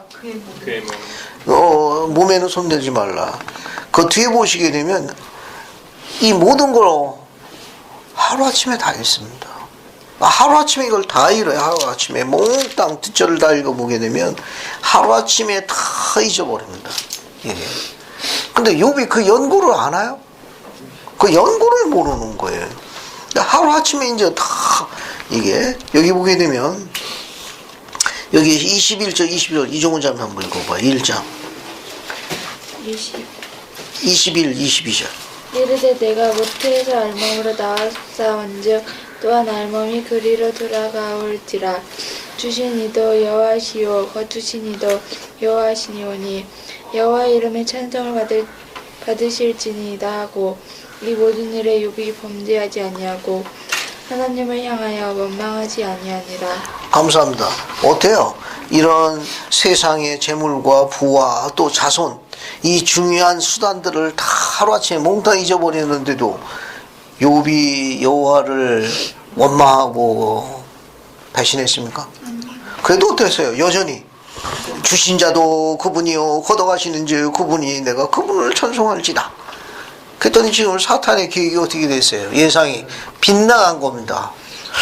이처럼 욥이 사탄이 볼 적에는 세상의 부와 명예와 이런 자손의 번성도 눈에 보이는 이런 것들이 하나님을 섬기는 가장 중요한 요소, 충성심의 배경이라고 생각했는데 사탄이 그럼 뭐 다른 게 있는가? 그래가지고 또 시비를 겁니다. 그 시비를 건 게 뭐냐면은 자 3절 보세요. 3절 보면은 여호와께서 욥의 충신함에 대해서 칭찬하셨습니다. 그래서 정상호 형제님이 3절부터 6절까지 한번 쭉 읽어보세요. 2장입니다. 여호와께서 사탄에게 이르시되 내가 내 종 욥을 주의하여 보았느냐. 그와 같이 온전하고 정직하여 하나님을 경외하며 악에서 떠난 자가 세상에 없느니라. 내가 나를 충동하여 까닭 없이 그를 치게 하였어도 그가 여전히 자기의 온전함을 굳게 지켰느니라. 사탄이 여호와께 대답하여 이르되 가죽으로 가죽을 갖고 오니 사람이 그의 모든 소유물로 자기의 생명을 받고 올지라. 이제 주의 손을 펴서 그의 뼈와 살을 씻어서 그리하시면 틀림없이 주를 향하여 욕하지 않겠나이까. 여호와께서 사탄에게 이르시되 내가 그를 내 손에 맡기노라. 다만 그의 생명은 해하지 말지니라. 감사합니다. 이제 사탄이 뭘 요구한 겁니까? 그렇죠. 설명할 수 없는 연고도 모르는 이런 질병으로다가 그를 치게 하소서. 그의 몸을 상하게 하면은 그가 당신을 떠나리리다. 그래서 뒤에 보면 어떻게 있는가 한번 또 읽어봅시다. 그래서 큰소령제님이 7절부터 10절까지 한번 읽어보세요. 2장입니다. 사탄이 이에 여호와 앞에서 물러가 욥을 쳐서 그 발바닥에서 정수리까지 압창이 나게 한지라. 욥이 제 가운데 앉아서 기와 조각을 가져다가 몸을 긁고 있더니 그 아내가 그에게 이르되 당신이 그래도 자기의 순전을 굳게 지키느뇨 하나님을 욕하고 죽으라. 그가 이르되 그대의 말이 어리석은 여자 중에 하나의 말 같도다. 우리가 하나님께 복을 받았은지 재앙도 받지 아니하겠느뇨 하고 이 모든 일에 욥이 입술로 범죄치 아니하니라. 감사합니다. 욥은 자기 몸에 하루아침에 모든 재산을 다 잃고 하루아침에 자기 몸이 절단나는 거에 대해서 그 이유를 압니까? 이유를 모르는 거예요. 지금 이제 어떤 상태인가 하면 어때요? 이제 몸이 썩어가는 거죠. 악창이 나가지고. 그래서 이제 어때요? 이게 온몸에 그냥 여기 보면 정수리부터 발바닥에 온몸이 다 악창이 나게 되는데 얼마나 가려웠는지 그냥 긁으면 안 되니까 어때요? 기와장을 갖다가 이제 이게 살찜이 뜯어져가지고 뼈가 보일 때까지 득득 긁고 있습니다. 그랬더니 그걸 보고 있는 아내가 어떻습니까? 다 잊어버리고 이제 몸도 이런 만신창에다가 득득 긁고 있으니까 아내 보기 어떻습니까? 참 한심해도 보통 한심해야 되는 게 아니었겠죠. 오직 답답하면 아내가 뭐라고 이야기했습니까? 그래도 순전을 지키면요 뭐라고 재언했어요? 하나님을 욕하고 확 죽으라 그냥. 그죠? 그랬더니 욥이 아내에게 뭐라고 이야기했습니까? 그대의 말이 어리석은 자 중에 하나와 같도다. 이 어리석다는 이 히브리 원전의 뜻은 어찌 그리 분별력이 없느뇨 그런 뜻이라고 그래요. 어찌 그리 분별력이 없냐. 그럼 뭐라고 얘기했는가 하면 우리가 하나님께 복을 받았은즉 재앙도 받지 아니하겠느냐. 언제 좋은 것만 받겠느냐. 나쁜 것도 받을 수도 있지. 그러면서 어땠습니까? 그 충성심에 대해서 어땠어요? 조금도 흔들리지 아니했습니다. 제일 고민하게 된 게 누구냐? 사탄입니다. 대간절 이거 어떻게 된 거냐 이제. 아니 세상의 모든 것들을 재물을 하체 다 뺏어가. 이거 자녀까지 다 걷어갔습니다. 아들이 7이요 딸이 3이에요. 10명의 자녀를 다 걷어간 거예요. 그리고 지금 뭡니까? 이제 몸이 만신창이 된 거예요. 그걸 득 끌고 앉아있는 서방님을 보고 있는 아내가 이 소리 하죠. 하나님을 욕하고 콱 죽으라 그냥. 그랬더니 뭐라고 그랬어요? 욥이 이 분별 없는 사람아 어찌 우리가 항상 복만 받냐. 때로는 재앙도 받느니라. 그러면서도 그분에 대한 충성심을 변치 않는 걸 보고 이제 악이 번민에 빠집니다. 사탄이. 대관절 그 이유 그 근거가 뭔지 어떻게 해서 이 욥이라는 이 인물이 하나님에 대한 그 충성심에 대해서 변함이 없는지 이제 욥이 혼란에 빠진 거예요. 기록되지 않은 근거에 의하면 이렇게 되어 있습니다. 사탄이 자기의 종들에게 짜증을 많이 냈답니다. 욥 좀 배워라. 내가 만약에 너희들한테 니들 다 떠나가고 아무도 없을 것이라. 욥을 좀 배우라는 거예요.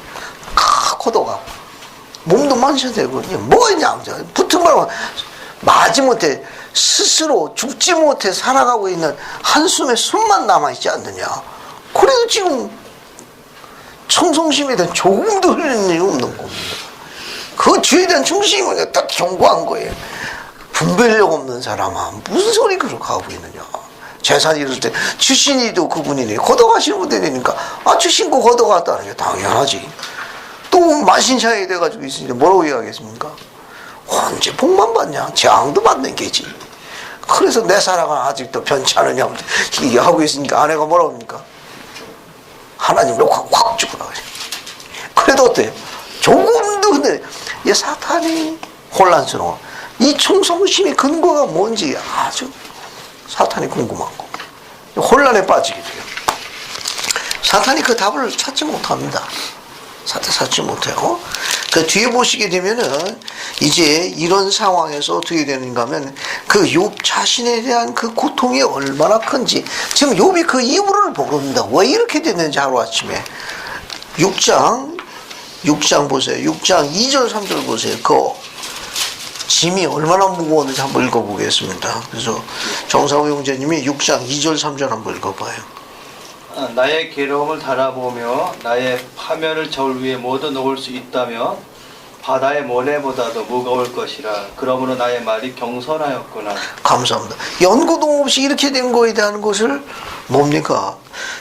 그런 모든 것들 저울에 달 수 있으면 바다의 모래보다 무겁고 내가 내 말로도 도무지 어디 설명할 길이 없이 그 자신의 그런 억색함과 설명할 수 없는 그 어려움에 대해서 이야기하고. 자, 그 다음에 이제 또 넘어갑니다. 그래서 임근수 형제님은 7장 4절 5절 한번 읽어보세요. 내가 누울 때면 말하기를 언제나 일어났고 언제나 밤이 밝고 하며 새벽까지 이리 스쳐 저리 스쳐하는구나.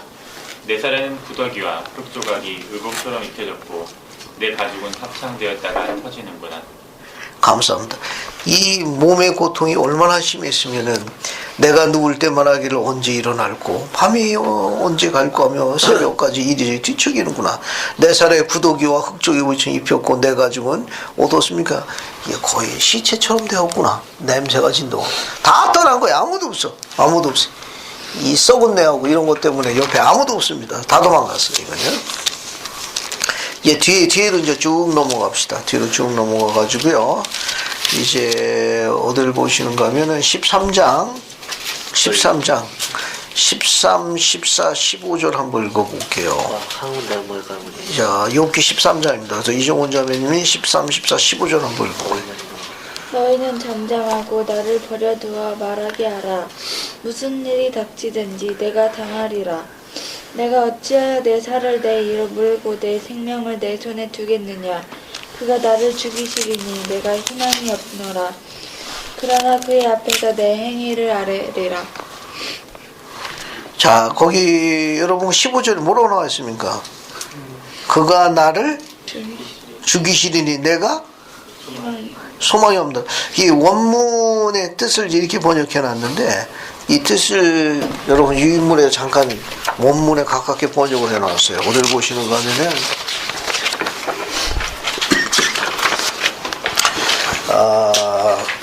뒤에서 하나, 둘, 세 번째 장 보세요. 뒤에서 세 번째 장. 여기 영문이 있어요. 영문 뭐. 봤습니까? 네. 뒤에서 세 번째 장. 뒤에서 세 번째 장 보면은 거기 보면 though he slay me yet will I trust in him.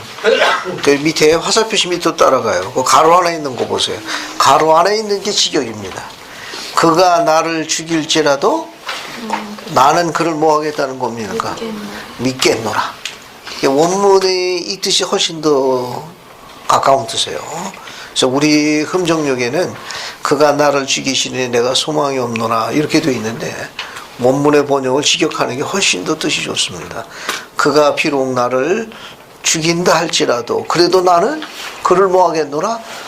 신뢰하겠노라. 그를 버리지 아니하겠노라. 이 절대적인 충성심을 나타내 보인 거예요. 절대적인 충성심 이거죠.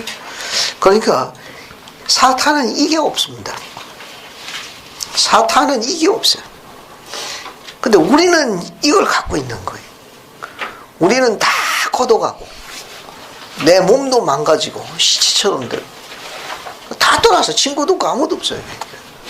심지어 무엇까지 생명까지 걷어간다 하더라도 그분을 영화롭게 하면 그것으로 영광이라.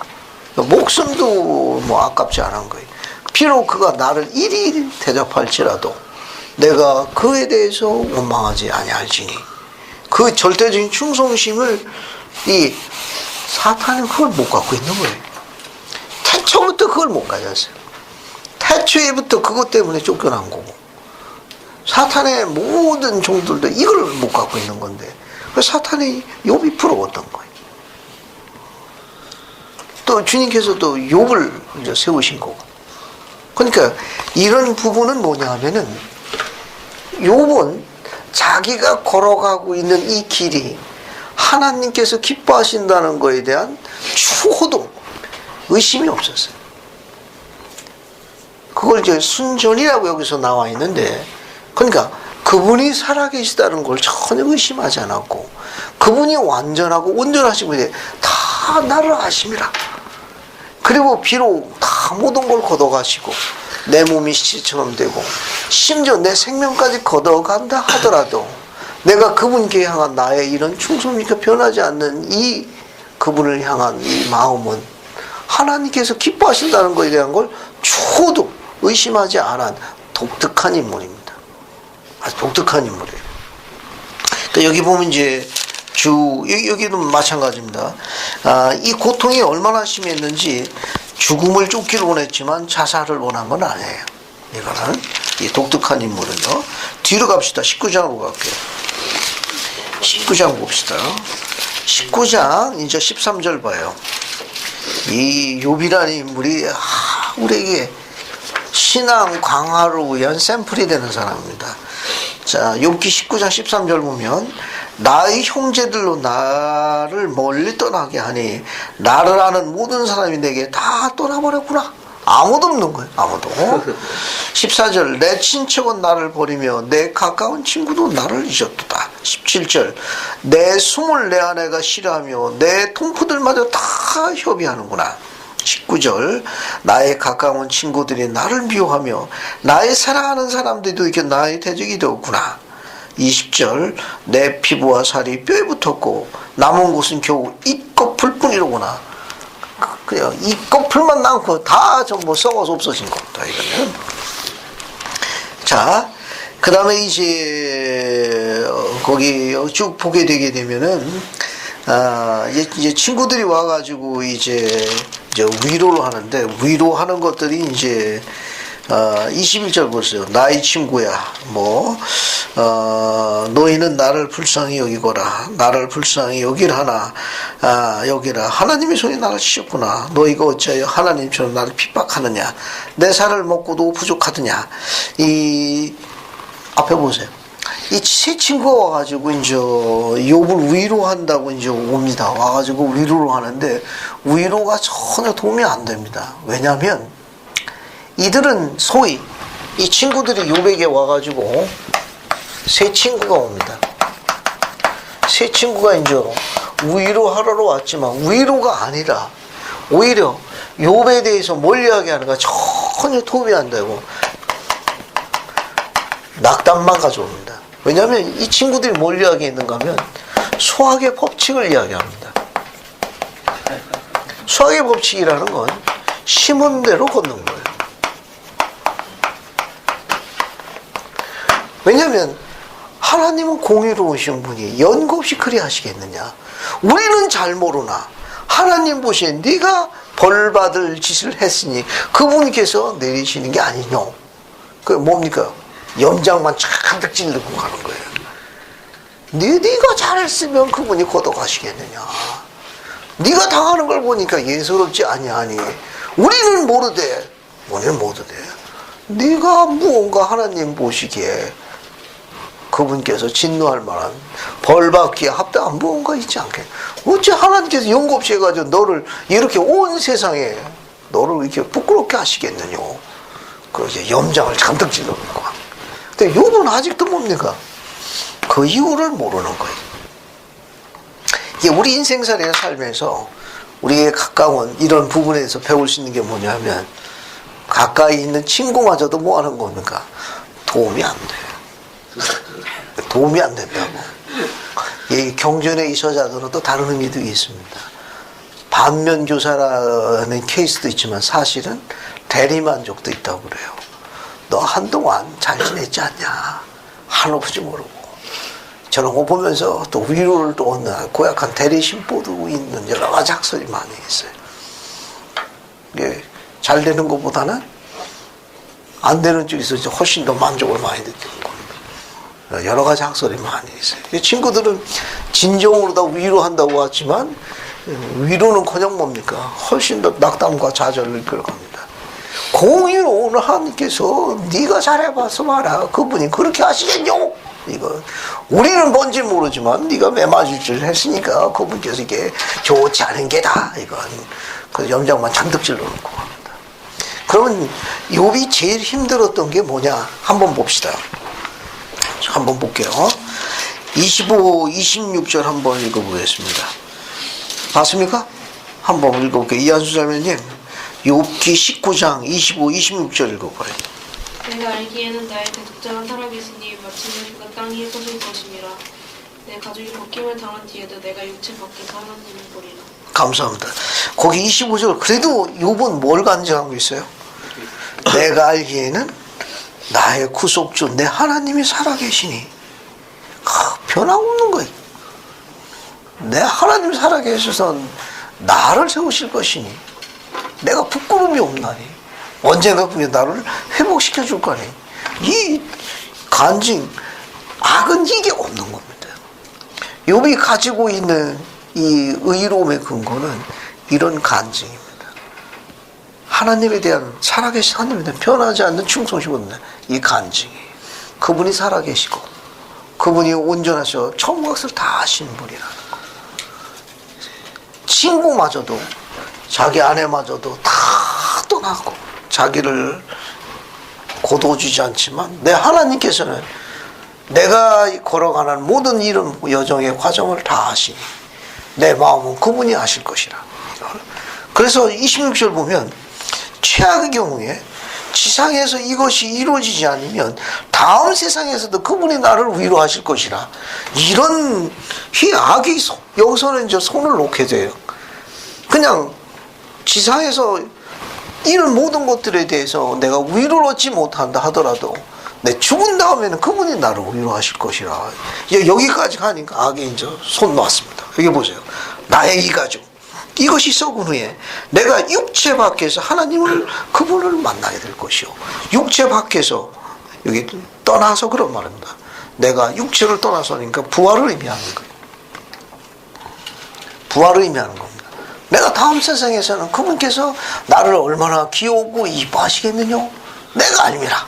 뭐 이런 정도 가니까 악이 이제 손을 놓게 됩니다. 그 뒤로 쭉 넘어가요. 뒤로 쭉 넘어가셔가지고 어딜 보시는가 하면은 그래서 한번 읽어볼게요. 그래서 8절, 9절, 10절 한번 읽어볼게요. 자, 손민혜 자매님이 23장 욥기 23장 8절, 9절, 10절 한번 읽어볼게요.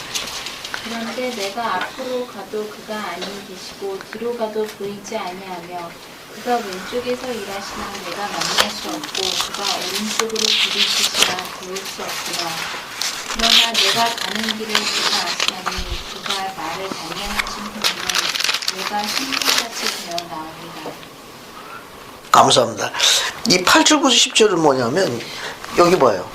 욥이 제일 힘들었던 게 뭐냐? 그 욥이 이 과정에서 지금 겪고 있는 이 시련의 과정에서 제일 힘들었던 게 뭐냐? 뭐가 제일 힘들었던 것 같아요? 욥이 제일 힘들었던 거. 지금 뭐 다 걷어갔죠. 욥이 제일 힘들었던 게 뭐가 제일 힘들었던 거죠? 이 손구에서 23장.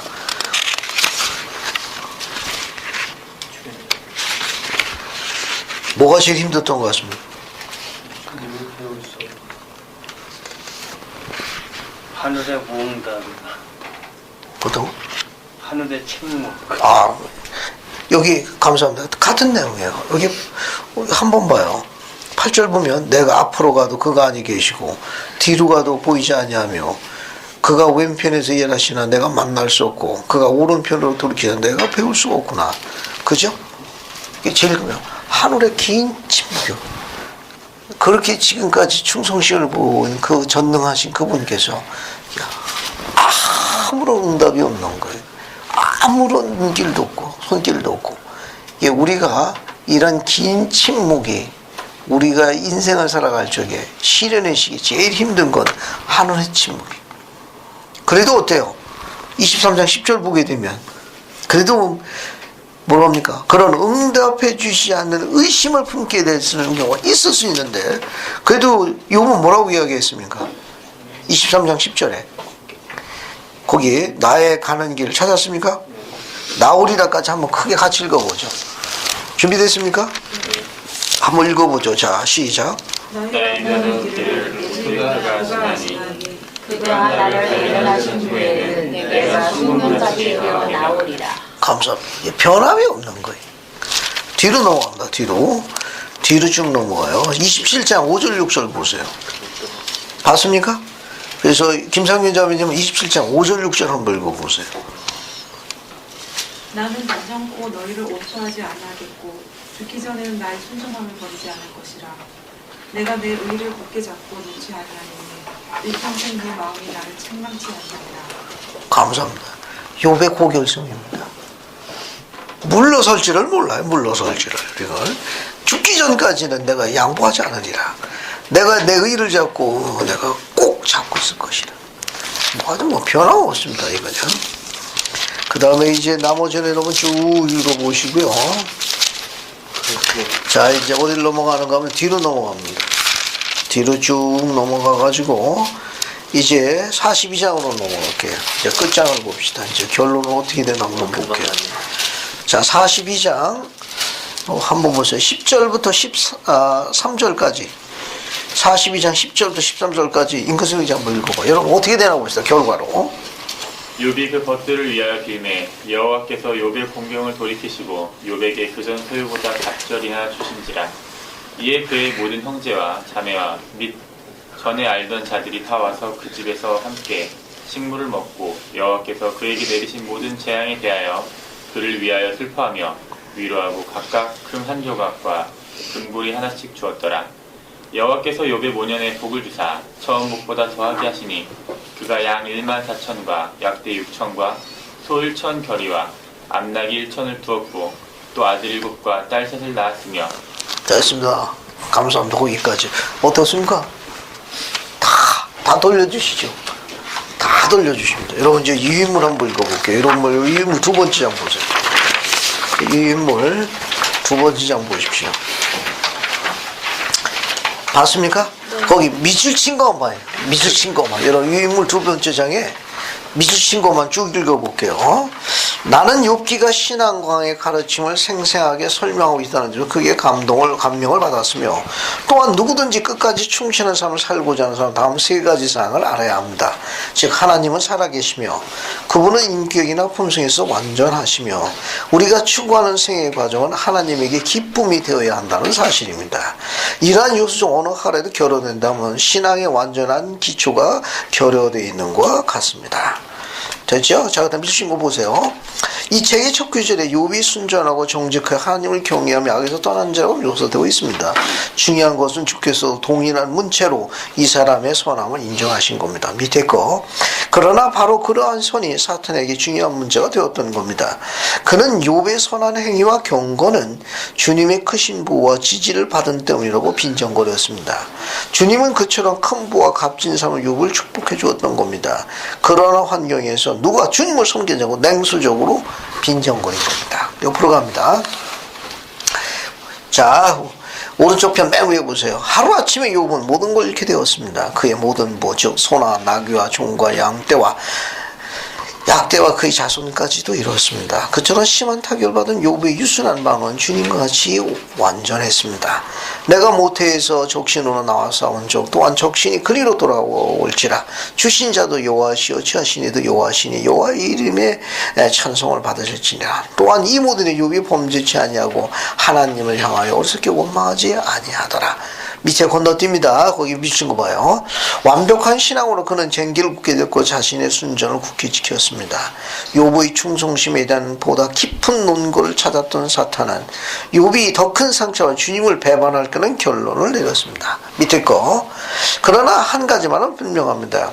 우리가 그의 생각을 그대로 느껴보려면 그의 생각을 그 자신 관점에서 관찰해 보아야 합니다. 욥은 자신의 마음을 열고 자신의 현재 불황을 과거에 받아둔 축복된 상태와 비교함으로써 우리에게 이것을 허락했습니다. 뒤로 넘어갑니다. 뒤에 중간 부분 미추친 거 보세요. 그런데 변한 것이 있었습니다. 우리는 이미 그가 부와 건강과 자손을 상실한 것을 목격해 왔습니다. 그러나 그의 고통은 잇따라 몰아치는 파도와 같이 계속되어 다만 죽음만의 뼈아픈 상처로 휩싸인 삶을 구해낼 수 있는 유일한 구제책으로 생각될 정도였습니다. 그러나 뼈아픈 파도는 무엇이었을까요? 첫째, 우리는 그가 무엇이든지 모르고 육체적인 고통을 받았음을 인식해야 합니다. 건너뛰고 둘째, 전에는 늙은이, 젊은이, 왕자와 귀족이 모두 욥을 존경하였으나 이제는 사회에 버림받은 자들 곧 마을 외곽과 나무숲과 또랑 뚝이나 동굴에 사는 자와 같이 놀림을 당했다는 점입니다. 자, 옆으로 오른쪽 거 맨 위에 보세요. 그는 재산과 번영과 부와 이익과 관련된 안정을 상실한 채 매일의 고통과 불행과 더불어 건강과 힘마저 송두리째 상실해 버렸습니다. 그러나 설명할 수 없는 이유로 욥은 인생에서 중대한 때에 잃는 아픔을 맛보았으며 어떤 면에서 그것은 참으로 심각한 것이었습니다. 예전 같았으면 그가 이처럼 고통을 받는다면 충성스러운 친구나 사랑하는 친족들이 그 주위에 몰려들어 그를 도와주었겠지만 이제는 그마저 상실했습니다. 그러나 이상한 일이지만 그렇지만도 않았습니다. 이와 같이 깊은 불행의 심연에 빠져도 욥은 시련에 빠져있는 그를 가볍게 여길 줄 그 누구와도 격려돼 의연히 홀로 버티고 있다는 점입니다. 밑에 걸로 갑니다. 욥의 아내까지도 어찌할 도리가 없었으며 그를 위로하지 못해 오히려 그에게 하나님을 욕하고 죽으라까지 했습니다. 건너뜁니다. 밑에 거. 그러나 하루는 여전히 아무 기척이 없었습니다. 역시 우리도 그 이유를 알고 있지만 침묵 그 자체가 시험의 일부가 된 것입니다. 욥에게는 그것이 얼마나 큰 문제였겠습니까? 깊고 침울한 암흑은 칠흑 같은 어둠으로 그를 위협했습니다. 왜 이래야 할 거라고 그가 끈질기게 응답되는 질문에 대한 대답에서 영혼의 위안을 찾고자 주님께 번민에 대한 탄원하는 것들을 들어보십시오. 뒷장으로 갑니다. 뒷장 뒤에 보세요. 이와 같이 욥은 아무리 깊이 생각해도 알 길이 없이 자신의 부와 가족과 공간을 아직 빼앗겼고 심한 고통 가운데 매일 지내게 되었으며 능히 보살펴줄 친구와 사랑하는 사람들에게서도 정신적 심리적인 도움을 받지 못했으며 결국은 최대의 위안을 주시는 주님의 도움조차 받지 못했음을 알게 되었습니다. 아무도 욥에게 그 중에서 어떤 것을 잃은 것이 가장 큰 고통을 주었는지 물어보지도 않았습니다. 그러나 처음에 욥도 주님께 대하여 주께서 주셨으니 주께서 또한 거두어가실 거라는 걸 말할 수 있었습니다. 그러므로 긴 안목에서 볼 적에 결국 인간이 가장 큰 상실감과 깊은 불행을 느끼는 것은 마음에서 우러나오는 외침에 대해 주께서 응답해 주시지 않는다는 의심을 품게 된다는 것입니다. 건너뛰고 그러나 우리는 욥이 결코 자살을 생각하지는 않았음을 알 수 있습니다. 그는 단지 죽음을 바랬기는 했습니다. 옆으로 갑니다. 친구들이 한 이야기예요. 수학의 법칙 또는 인과관계의 원리의 타당성을 인정하는 그들이 욥이 그러한 일을 당하게 된 것은 결과로부터 원인을 규명하여 주님과 일치되지 않는 생활 한탓이라고 내린 결론은 우리들 독자와 주님과 사탄과 욥이 모두 알고 있는 것이 참된 것이 아니었다는 겁니다. 이처럼 헛된 판단으로 그들의 충고는 합당하지 못한 것이 되었습니다. 이미 아무런 희망이 없는 세월을 보내온 사람을 처참하게 짓뭉개 버리는 말을 강제로 욥에게 들려줬다는 겁니다. 뒷장으로 갑니다. 뒷장이요. 밑줄 친 거 한번 보세요. 좌측편부터 봅니다. 주님은 그의 친구들에게 보다 나은 인도를 구한 그는 주님에게서는 아무 말도 안 하셨고 위한 자들은 많은 말을 했지만 그의 입장을 잘못 판단했으므로 결과적으로 그에게 적합한 이야기는 아무것도 없었음을 알았습니다. 밑으로 갑니다. 욥이 자기 자신에 관하여 말하는 것은 그가 왜 하나님을 계속해서 신뢰하는가에 대한 중요한 이유를 제시하고 있습니다. 그는 그가 추구하고 있는 생애 과정은 주님 보시기 기뻐하시는 바라는 사실을 알았습니다. 그는 또한 자신이 주님의 시험으로 여겼던 상당한 시련 속에서도 그 길을 계속 따랐습니다. 이와 같이 하나님을 두려워하는 욥은 하나님뿐만 아니라 그 자신에게도 순전함을 지켰습니다. 그는 하나님과 자신이 완전히 일치되어 있음을 알았습니다. 동시에 그와 같은 처절한 시련을 겪으면서도 그는 주님에 대한 계속적인 신뢰로 그가 섬겼던 주님의 본질과 성품에 관해 자신이 알고 있는 많은 것을 이야기했습니다. 물론 그가 받은 시험의 핵심은 그 자신의 성품과 본성에 비춰볼 때 그의 삶과 삶의 의미가 그처럼 불리하게 보이는 중에도 왜 그는 주님께 계속 봉사해야 하는가에 있었습니다. 악마는 이와 같이 견딜 수 없는 상황에서라면 주님을 아무리 열렬히 따르는 자라 할지라도 그 마음속에 마지막 충성심을 쳐버리게 될 거라는 결론을 내렸던 것입니다. 그러나 그는 욥이 얼마나 주님을 잘 알고 있는지 또 누구든지 주님을 잘 알면 알수록 그가 나타내는 신뢰도가 더 커진다는 사실을 깨닫지 못했던 겁니다. 그런데 욥에게 경험한 이 사실은 사탄의 역할을 망치게 하고 실망시켰습니다. 밑에 거 보세요. 미친 거. 그가 나를 죽일지라도 나는 그를 믿겠노라 따르겠노라. 밑에 거. 이대 미케이 회장은 항상 육기의 목적은 영의 간증, 즉 복음의 증언은 사탄의 육의 권세나 어떠한 세상의 영향력을 초월한다는 사실을 강조한 것으로 생각되었다고 말씀하셨습니다. 그러므로 육기는 이 위대한 진을 우리에게 간증하는 위대한 증거가 됩니다. 이와 같이 주님을 믿는 신앙을 가진 사람은 누구나 꼭 알아야 할 세 가지 일이 욥의 생애에 모두 나타나 있습니다. 그의 놀라운 간증, 즉 내가 알기에 나의 구속주가 살아계시니 주님의 존재를 그가 얼마나 잘 알고 있음을 말해주고 있습니다. 13장의 어느 구절에서 그가 나를 죽일지라도 나는 그를 믿겠노라 한 말은 그 자신이 믿고 있는 줄을 얼마나 잘 알고 있는가를 나타내주고 있습니다. 그리고 결국 그가 추구하는 생애 과정은 주님께 기쁨이 되며 그 모든 것은 역경 중에서도 충실하게 견딜 수 있는 힘이 되었습니다. 그래야 그의 생애는 인간이 하나님이 존재한다는 사실을 알 때 그러한 신앙을 갖게 되며 그는 온전한 성품과 인품을 지니고 있으며 그가 추구하는 생애 과정을 주님은 기쁘게 여기신다는 사실을 여실히 나타내주고 있다는 사실입니다. 마지막 장으로 합니다. 희생은 본질적으로 순종을 시험하는 것이며 순종은 신앙의 표적이 됩니다. 밑에 거 우리는 여기서 모든 것을 희생을 요구하지 않는 종교는 생명과 구원에 필요한 신앙을 주지는 못한다는 말씀에 유의합시다. 인간이 처음으로 존재할 때부터 생명과 구원을 데 필요한 신앙은 결코 세상적인 모든 걸 희생하지 않고는 얻을 수 없었습니다. 그것은 이러한 희생을 통해서 옵니다. 그것이 바로 인간이 영생을 누리도록 하나님께서 정해 주신 것입니다. 지상의 모든 걸 희생함으로써 인간은 자신이 하나님 보시기에 충분히 기뻐하시는 일들을 행하고 있음을 알게 됩니다. 어떤 사람이 진리를 위해 그가 가진 모든 걸 희생하고 자신의 생명까지도 아끼지 않고 하나님 앞에서 그가 하나님 뜻을 구하기 때문에 이러한 희생을 하도록 부름을 받았음을 믿는다면 그는 확실히 하나님께서 그의 희생과 제사를 받아들이시며 헛되이 그분 면전에 구하지 않았으며 않을 것임을 확실히 알게 됩니다. 이러한 상황 안에서 그는 영생을 받는 데 필요한 신앙을 얻을 수 있습니다. 희생한 자들은 그들의 삶의 과정이 하나님 보시기에 기쁘다는 감정을 갖게 될 것입니다. 이러한 감정을 가진 자들이 영생을 붙들 수 있는 신앙을 갖게 될 것이며 신앙을 통해서 끝까지 견딜 수 있으며 우리 주 예수 그리스도에 나타나실 갈망하는 자에게 주어질 면류관을 받게 될 것입니다. 옆으로 갑니다. 마지막입니다. 긴장감을 갖고 살기는 어려운 것입니다. 그러나 어두운 유리를 통해서 보는 이 지상 생활은 긴장으로 가득 차 있습니다. 우리 생활에는 언제나 무의미한 것이나 죄 많은 것을 보이는 것에 대한 궁극적인 대답이 있습니다. 그러한 것이 우리를 비록 명백하게 나타나진 않을지라도 주님께서는 결국 그것을 주시겠다고 약속하셨습니다. 맨 마지막 문장 보세요. 헤를루비르 회장님 말씀입니다.